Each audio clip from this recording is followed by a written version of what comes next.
Hello everyone, আসসালামু আলাইকুম। আজকে আমরা আইএলটিএস রাইটিং টাস্ক 2 নিয়ে আলোচনা করতে যাচ্ছি। আইএলটিএস রাইটিং টাস্ক 2 এ মূলত 5 ধরনের কোশ্চেন প্যাটার্ন হয়। তো আজকে আমরা ওপিনিয়ন এসে নিয়ে আলোচনা করব। তো ওপিনিয়ন এসে মূলত এগ্রি এবং ডিসএগ্রি নিয়ে হয়। তো ওপিনিয়ন এসে আমরা কীভাবে লিখবো, তো চলুন দেখেন। এখানে একটা কোশ্চেন নেওয়া হয়েছে, এটা হলো আমাদের ওপিনিয়ন কোশ্চেন। তো আমরা এটা সমাধান করার চেষ্টা করব এবং কিভাবে এই ওপিনিয়ন এসেগুলো আমরা সমাধান করব, তো সেই ধরনের টিপস এবং ট্রিক্স থাকবে। তো চলেন এখান দেখেন, a big salary is much more important than job satisfaction. মানে এখানে বলা হয়েছে বিগ স্যালারি মানে প্রচুর অর্থ কি, মোর ইম্পর্টেন্ট মানে খুব গুরুত্বপূর্ণ, দ্যান জব স্যাটিসফ্যাকশন মানে জব স্যাটিসফ্যাকশনের থেকে প্রচুর স্যালারিটা খুব গুরুত্বপূর্ণ। Do you agree or disagree, এটা হলো আমাদের কোশ্চেন। যদি এগ্রি ওপিনিয়ন এসে থাকে, মূলত এই ধরনের কোশ্চেন প্যাটার্নগুলো থাকতে পারে। এটা না থেকে এই ধরনের কোশ্চেনও থাকতে পারে, যেমন what is your opinion, do you agree or disagree, তারপর to what extent do you agree or disagree. তো এই ধরনের কোশ্চেনটা থাকতে পারে। তো আমাদের এখানে কাজের সন্তুষ্টি ভালো নাকি প্রচুর স্যালারি ভালো বা প্রচুর অর্থ ভালো। তো যদি প্রচুর অর্থ যদি আপনি পজিটিভলি দেখেন, তাহলে প্রচুর অর্থ আপনি সাপোর্ট করবেন। যদি আপনি দেখেন কাজের সন্তুষ্টি ভালো বা কাজের সন্তুষ্টি আপনার কাছে ইম্পর্টেন্ট, তাহলে আপনি এটা সাপোর্ট করবেন। আপনি এখান থেকে যে কোনো একটা আপনাকে সিলেক্ট করতে হবে এবং একটা আপনাকে সাপোর্ট করতে হবে। তো এই ধরনের কোশ্চেনগুলো থাকতে পারে এটার পরিবর্তে। তো এখান দেখেন ওপিনিয়ন এসে মূলত আমরা সেমভাবেই লিখবো। তো এখানে দেখেন প্রথমত ইন্ট্রোডাকশন পার্টে আমরা কি লিখবো, প্যারাফ্রেজ দ্য কোশ্চেন, মানে কোশ্চেনটাকে প্যারাফ্রেজ করতে হবে। এই যে কোশ্চেনটা আছে, এই সেম কোশ্চেনটা আমরা প্যারাফ্রেজ করব। ওইটা কিভাবে করতে হয় আমরা অ্যান্সার করার সময় দেখবো। তারপরে গিভ ইউর ওন ওপিনিয়ন, আমাদেরকে ওপিনিয়ন দিতে হবে। আমার ওপিনিয়নটা আমি এগ্রি করি আর ডিসএগ্রি করি, এটা এখানে বলতে হবে। তারপর টু সাপোর্টিং রিজন মানে কি, মানে আমি কেন সাপোর্ট করি, এটাকে এটা সাপোর্ট করি নাকি এটা সাপোর্ট করি, প্রথমে আমাকে ডিসাইড করতে হবে। এবং এটা কেন সাপোর্ট করি, যদি আমি এটা সাপোর্ট করি যে প্রচুর অর্থ এটা আমার জরুরি, মানে এটা মোর ইম্পর্টেন্ট যদি আমি মনে করি, তাহলে কেন মনে করি, এই কেন মনে করার নিয়ে আমাকে দুইটা রিজন এখানে বের করতে হবে। এই দুইটা রিজন এই ইন্ট্রোডাকশনে পরিচয় করে দিতে হবে যে এই দুইটা রিজন নিয়ে আমি মেইন বডি প্যারাগ্রাফ 1 এবং মেইন বডি প্যারাগ্রাফ 2 এ আলোচনা করব। তো এখানে জাস্ট আমাকে মেইন ইন্ট্রোডাকশন লিখতে হবে এই দুইটা রিজন লিখে। তো মেইন বডি প্যারাগ্রাফ 1 এ কি থাকবে, টপিক সেন্টেন্স কি, এখানে যে দুইটা রিজন দেব, ওই দুইটা রিজন থেকে ফার্স্ট রিজনটা থাকবে বডি প্যারাগ্রাফ 1 এ, সেটা থাকবে আমাদের টপিক সেন্টেন্স। দেন থাকবে আমাদের এক্সপ্লেন দ্য আইডিয়া, মানে এই যে মেইন যে দুইটা সাপোর্টিং রিজন থাকবে, এই সাপোর্টিং রিজনটা একটা রিজন আমাকে এখানে এক্সপ্লেন করতে হবে। তারপর গিভ এক্সাম্পল থাকলে এক্সাম্পল দিব এবং না থাকলে দিব না। তারপর মেইন বডি প্যারাগ্রাফ 2 এ এই সাপোর্টিং রিজন যে দুইটা বের করেছিলাম, তো দ্বিতীয় সাপোর্টিং রিজনটা এখানে টপিক সেন্টেন্স হিসেবে আমাদেরকে লিখতে হবে। তারপর এক্সপ্লেনেশন সিম্পলই থাকবে, তারপর এক্সাম্পল থাকলে দেব, না থাকলে দেব না। তারপর কনক্লুশনে আমাকে এই দুইটা সাপোর্টিং রিজন লিখতে হবে এবং লিখার পর আমাকে বলতে হবে আমি এগ্রি করি অথবা না করি, এটা আমাকে এখানে লিখতে হবে। রিস্টেট করতে হবে, মানে রিওয়ার্ড করতে হবে, মানে পুনরায় লিখতে হবে। তো চলেন দেখি আমরা এই কোশ্চেনটা কিভাবে সলভ করতে পারি। A big salary is more important than job satisfaction, মানে প্রচুর অর্থ খুব গুরুত্বপূর্ণ দেন কি, জব স্যাটিসফ্যাকশন মানে কাজের সন্তুষ্টির চেয়ে প্রচুর অর্থ খুব গুরুত্বপূর্ণ। Do you agree or disagree, আপনি কি একমত করেন এবং দ্বিমত করেন, তো এটা আপনাকে লিখতে হবে। তো আমি এটা মূলত একমত করি না, মানে প্রচুর অর্থ is not important, job satisfaction মানে কাজের সন্তুষ্টি হলো ইম্পর্ট্যান্ট। তো আমি এই সম্পর্কে দুইটা আইডিয়া জেনারেট করবো। আপনি যদি এটা এগ্রি করেন, তো আপনি এই সম্পর্কে দুইটা রিজন বা দুইটা সাপোর্টিং ভিউ আপনি এখানে লিখবেন।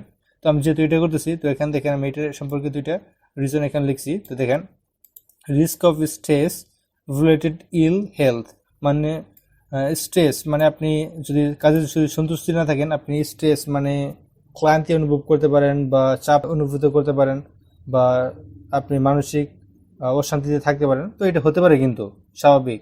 এই ধরনের কাজে যদি সন্তুষ্টি না থাকে, আপনি কিন্তু মন বসবেন, আপনি কাজটা কিন্তু ভালোভাবে করতে পারবেন না। তো এটা আমাদের প্রথম রিজন। তারপর care more about feeling fulfillment at work, মানে আপনি যে কাজটা করতেছেন ওই কাজটার মধ্যে আপনি সন্তুষ্টি পাবেন না কখনো, আপনি কাজে সন্তুষ্টি পাবেন না। সন্তুষ্টি না থাকলে আপনি যতই টাকা ইনকাম করেন না কেন আপনার মন ভালো থাকবে না। তো এটা কিন্তু একটা কারণ হতে পারে। তো আমরা জাস্ট এই ধরনের দুইটা রিজন আমি এখানে বের করছি, তো আপনারা আপনাদের মতো রিজন বের করবেন। তো দেখেন আমি এটা কিভাবে এখানে লিখছি। তো প্রথম ইন্ট্রোডাকশন আমরা কি বলছিলাম, যে introduction paraphrase the question, give your opinion, state two supporting reason. তো আমরা এটা এখানে লিখবো। দেখেন প্রথমে তো আমরা প্যারাফ্রেজ করছি কোশ্চেনটা, এই যে পর্যন্ত দেখেন, এই যে পর্যন্ত প্যারাফ্রেজ দ্য কোশ্চেন। তো আমরা এখানে কি করছি, ইট ইজ আর্গুড, এটা আর্গুড মানে এটা বিতর্কিত হয় যে earning lots of money has more significance, মানে অনেক টাকা ইনকাম করাটা খুবই গুরুত্বপূর্ণ। দেন মানে হচ্ছে বিং কন্টেন্ট মানে সন্তুষ্ট থাকা চেয়ে, ইন দেয়ার ওয়ার্ক মানে তাদের কাজে সন্তুষ্ট থাকা চেয়ে, সিগনিফিকেন্ট অ্যামাউন্ট অফ মানি মানে অনেক পরিমাণ অর্থ উপার্জন করাটা গুরুত্বপূর্ণ। তো এটা নিয়ে আর কি তর্ক বিতর্ক হইতেছে। তো জাস্ট এইটা এখানে মেনশন করা হয়েছে। তারপর এখানে দেখেন দিস এসে, এই যে this essay totally disagrees with that statement, মানে এই এসেটা টোটালি মানে সম্পূর্ণভাবে ডিসএগ্রি করে, মানে টাকা উপার্জন করা খুব একটা ভালো না, কাজের সন্তুষ্টিটাই ভালো। তো এই কারণে এটা ডিসএগ্রি করতেছে। তো আই বিলিভ দ্যাট আমি বিশ্বাস করি যে পিপল আর ইনক্রিজিংলি কনসার্ন কিসের জন্য, অ্যাবাউট দ্য রিস্ক কিসের risk of stress related ill health frequently experienced. এই যে আমরা এখানে যে দুইটা আইডিয়া বের করেছিলাম, এই দুইটা আইডিয়া কিন্তু এখানে মেনশন করা হয়েছে। দেখেন যে stress related ill health frequently experienced, মানে এটা ফ্রিকুয়েন্টলি মানে ঘন ঘন, এক্সপিরিয়েন্সড মানে তারা এই রিস্কটা মানে স্ট্রেস এবং ইলথ মানে মানসিক যে চাপ এটা অনুভূত করে ফ্রিকুয়েন্টলি ঘন ঘন। তো এটা এখানে বলেছে বাই পিপল মানে মানুষের দ্বারা, ইন হাইলি পেড পজিশনস মানে হাইলি যেখানে টাকা পায় তো সেখানে এই ধরনের চাপটা আছে বেশি।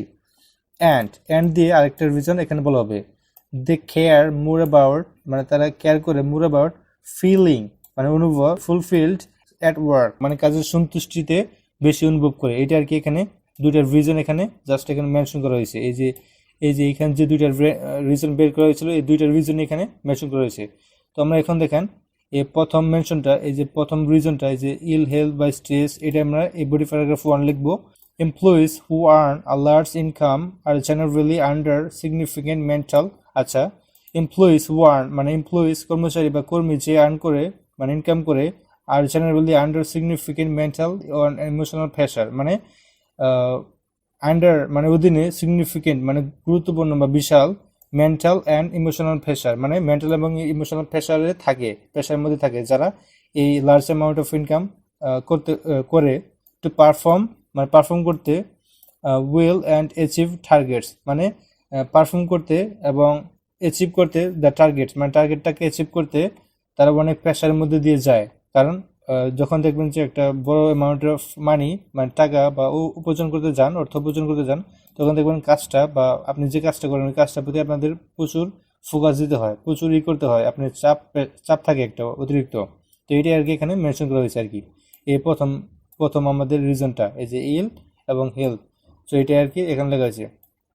দিস কজেস এটা কারণ হয়, মেনি পিপলস মানে মেনি ইন্ডিভিজুয়ালস মানে অনেক মানুষের টু সাফার করতে হাই লেভেল অফ স্ট্রেস মানে হাই লেভেল অফ চাপ, উইচ ক্যান রেজাল্ট যেটা ঘটাতে পারে মেন্টাল হেলথ প্রবলেমস মানে মানসিক হেলথ প্রবলেমটা সমস্যা করতে পারে। তো এটা আর কি এখানে এক্সপ্লেন করেছে। This is happen to my uncle মানে এটা আমার আঙ্কেল হয়েছিল।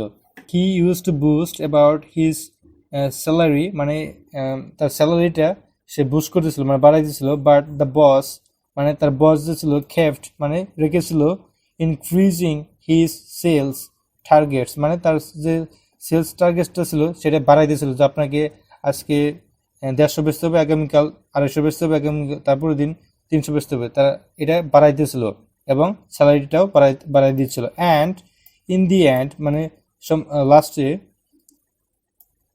দি stress become too great and he had a nervous breakdown মানে স্ট্রেসটা বিকাম আ গ্রেট, মানে বড় ধরনের হয়ে গেছিল, মানে সমস্যা হয়ে গেছিল। And he had nervous breakdown, মানে সে নার্ভাস ফিল করেছিল। নাও এখন, হি রিগ্রেটস, মানে সে অনুতপ্ত হয়, বিং ড্রিভেন বাই মানি, মানে মানি দ্বারা ড্রিভেন হওয়ার কারণে, যে সে টাকার প্রতি আসক্ত ছিল। তো এটা আর কি এখানে মেন বডি প্যারাগ্রাফে এটা প্রথম রিজনটা লেখা হয়েছে। তো আমরা এখন বডি প্যারাগ্রাফ 2 সেকেন্ড রিজনটা এখানে ডেভেলপ করবো। এই যে সেকেন্ড রিজন কোনটা ছিল, এই যে এটা, মানে ফিলিং ফুলফিলমেন্ট অ্যাট ওয়ার্ক। তো এটা আমরা এখানে লিখবো। Having a job that they enjoy doing, মানে হ্যাভিং এ জব মানে একটা চাকরি থাকা যেটা দে এনজয় ডুইং, মানে যেটা করতে তারা এনজয় করে। And in which they feel valued, এবং যেটাতে তারা ফিল মানে অনুভব করে, ভ্যালুড মানে মূল্যায়নটা অনুভব করে। Is a major concern for most of the modern workforce, মানে সেটি বর্তমান কর্মীদের জন্য প্রধান উদ্বেগের বিষয়। মানে এই যেটাতে তারা ভ্যালু এবং এনজয় করে সেটা বর্তমানে কর্মীদের জন্য প্রধান উদ্বেগের একটি বিষয়, এটা আর কি এখানে বলা হয়েছে। আর সিগনিফিকেন্ট নাম্বার অফ পিপল, মানে huge number of people are giving up, মানে তারা ছেড়ে দিচ্ছে ওয়েল পেড পজিশনস, মানে যেখানে তারা অনেক হাই লেভেলের বেতন দেওয়া হয়তো, তো এই ধরনের একটি চাকরি তারা ছেড়ে দিচ্ছে। টু ডু মানে করতে, জবস মানে চাকরি, ইন উইচ পে লেস মানে যেখানে তারা কম বেতন পায়, কিন্তু that they find more enjoyable and less stressful, মানে তারা সিগনিফিকেন্ট অফ নাম্বার মানে অনেক মানুষ গিভিং আপ মানে চাকরিটা ছেড়ে দিচ্ছে, মানে চাকরিগুলো ছেড়ে দিচ্ছে যেখানে তারা অনেক টাকা পেত, তো সেই ধরনের পজিশনগুলো ছেড়ে দিচ্ছে। কেন ছেড়ে দিচ্ছে? টু ডু মানে করতে, চাকরি করতে, ইন হুইচ পে লেস মানে যেখানে অনেক কম টাকা পায়, কিন্তু সেখানে দে ফাইন্ড তারা খুঁজে পায় মোর এনজয়েবল মানে তারা অনেক আনন্দ উল্লাস খুঁজে পায়, এবং লেস স্ট্রেসফুল মানে যেটা চাপ নাই। তো এই ধরনের চাকরিটা তারা করতে চায়। I am an example of this myself, মানে আমি একটি burning example of this myself, মানে আমি একটি বার্নিং এক্সাম্পল। আই ইয়ার এগো মানে 1 বছর আগে, আই লেফট দ্য টিচিং মানে আমি টিচিং প্রফেশন মানে আমি টিচিং প্রফেশনটা ছেড়ে দিয়েছিলাম। বিকজ কারণ, দ্য ওয়ার্কলোড মানে কাজের যে চাপটা ছিল, হ্যাড বিকাম টু গ্রেট মানে এটা অনেক বড় হয়ে দাঁড়িয়েছিল, মানে আমি করতে পারছিলাম, অনেক স্ট্রেসফুল ছিল। অ্যান্ড আই এম নাও মানে আমি এখন নাও আ গ্রেন্ডার মানে আমি এখন মালি, গ্রেন্ডার মিনস মালি। I feel really fulfilled in this work মানে আমি এই কাজে অনেক ফুলফিল অনুভূত করি। And I am much more relaxed মানে আমি অনেক রিল্যাক্স থাকি। অ্যান্ড হ্যাপি থাকি, ইভেন দো এমনকি আই আর্ন ফার লেস মানি আমি কম টাকা ইনকাম করি, তারপর আমি সুখী থাকি। তো এইটা আর কি এখানে বলা হয়েছে। তো এটা হলো body paragraph 2। For high percentage of population মানে হাই পার্সেন্টেজ পপুলেশন মানে অনেক জনসংখ্যা, আর্নিং এ সাবস্টেন্সিয়াল ওয়েজ মানে এইটাই আর কি এখানে মেনশন করে দিতেছি, যেটাই কিন্তু দেখেন এই প্রথম লাইনটাই কিন্তু মেনশন করে দিতেছে, মানে ওয়ার্ড চেঞ্জ করে, এই যে এটাই এখানে মেনশন করে দিতেছে। দেখেন, earning substantial wage is less important than job satisfaction মানে জব সন্তুষ্টি থেকে earning huge amount of money is most important because of the negative efforts মানে কাজের নেগেটিভ এফোর্টস কি, অফ ওয়ার্ক রিলেটেড স্ট্রেস মানে কাজ রিলেটেড স্ট্রেস থাকা মানে চাপ থাকা, অ্যান্ড ডিজায়ার টু ফুলফিল মানে আকাঙ্ক্ষা থাকা, টু ফিল হ্যাপি মানে সুখী থাকা, অ্যান্ড ফুলফিলড অ্যাট ওয়ার্ক মানে কাজে সন্তুষ্টি থাকা, এটা আর কি এখানে মোস্ট ইম্পর্টেন্ট। তো এটাই আর কি এখানে বলা হয়েছে। তো